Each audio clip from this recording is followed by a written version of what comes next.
Ang sikat nga baby hair clip nga nauso dito sa Baguio City ug sa Kaluhan naabot na sab sa Mandawi City. Nganong daghan man ang malingaw ug mosulob nini. Anong report ni Nico Serino. Naka-BB hair clip na ba ang tanan? Kay kinsa man sabkuno ang dili madani sa cute kaayo nga accessory nga trending karon. Kining naabtan namo sa mga opisina sa Mandawi City Hall kaganiha. Nasadya kini mga empleyado nga nagamit sa ilang bibe o itik nga hair clip nga kahinumduman na uso didto sa kauluhan. Usa kanila kining staff sa Sangguniang Panglungsod nga inay sa ulo sa kwelyo lang una gibutang.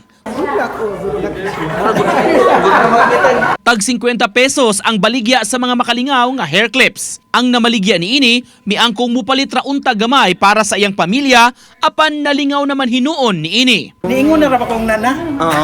Nay kanina lang. So magbalik na sa kuani. Apan kay nahurot-hurot yun ang iyang stock sa bibe hair clips, magpapalit na lang sabkuno siya og bag-o. Nay na problema na ko kay nan actually nanani siya mga tag-iya pero ilang kita mali. Nanay buyer. Naglib ko unsa na lang ako ihatag sa mga nang order. Ang bibe hair clip way dudang patok kini dili lang sa mga batanon bisan sa mga hamtong na ang pangidaron. Nico Sereno, Balitang Bisdak.